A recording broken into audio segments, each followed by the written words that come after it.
Logic building సిరీస్లో ఈరోజు day 5. ఈరోజు ప్రాబ్లం వచ్చేసి factorial of a number. Factorial అంటే ఒక నెంబర్ని 1 నుంచి ఆ నెంబర్ వచ్చే వరకు మల్టిప్లై చేస్తూ వెళ్తే దాన్నే ఫ్యాక్టోరియల్ అంటారు. ఒక ఎగ్జాంపుల్ తీసుకుంటున్నా.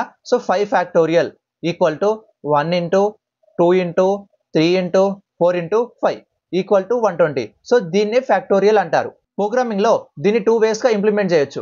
ఒకటి లూప్స్, ఇంకొకటి రికర్షన్. ఫ్యాక్టోరియల్ ఫార్ములా వచ్చేసి ఏంటంటే n factorial equal to n into n-1 into n-2 up to ఎక్కడి వరకు వెళ్ళాలి, 1 వరకు. సో 1 అని తీసుకుంటాం.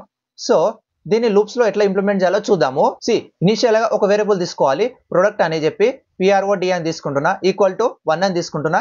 ఎందుకు అంటే 0 తీసుకుంటే దాంతో మల్టిప్లై చేసినప్పుడు సో నెక్స్ట్ ఎన్ని తీసుకుంటున్నా, ఇక్కడ ఎన్ని వచ్చేసి ఎంత తీసుకుంటున్నా అంటే 5 తీసుకుంటున్నా. సో నెక్స్ట్ ఫర్ లూప్ తీసుకుంటున్నా. ఈ ఫర్ లూప్ అనేది 5 నుంచి స్టార్ట్ అవ్వాలి, దెన్ ప్రతిసారి డిక్రిమెంట్ అవ్వకుండా వెళ్ళాలి కాబట్టి సో ఇక్కడ i ఈక్వల్ టు n అని తీసుకుంటున్నా. సో ఇప్పుడు ఇది ఎక్కడి వరకు రన్ అవ్వాలి, 1 వరకు మాత్రమే లాస్ట్ రన్ అవ్వాలి. సో దీని i greater than or equal to 1 అని తీసుకుంటున్నా. దెన్ ప్రతిసారి మనకు 1 1 1 1 డిక్రీజ్ అవ్వాలి. సో ఇక్కడ ఏం చేస్తున్నా, i మైనస్ మైనస్ అని తీసుకుంటున్నా. దెన్ ఈ ప్రాడ్ ఉంది కదా, so proud equal to proud into 5 అని తీసుకుంటున్నా. సో ఎందుకు అంటే సో ఇప్పుడు i ఈక్వల్ టు 5 ఉంది.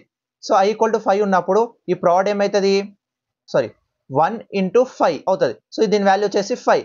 దెన్ i ఈక్వల్ టు 4 ఉన్నప్పుడు ప్రాడ్ ఏమవుతుంది, 5 ఇంటూ ఆల్రెడీ 5 కదా ప్రాడ్లో, so 5 into 4 equal to 20. So ఇట్లా ప్రతిసారి ఇంక్రిమెంట్ ప్రతిసారి ప్రొడక్ట్ అవ్వకుండా వెళ్ళి లాస్ట్కి మనకు 120 అని వస్తుంది.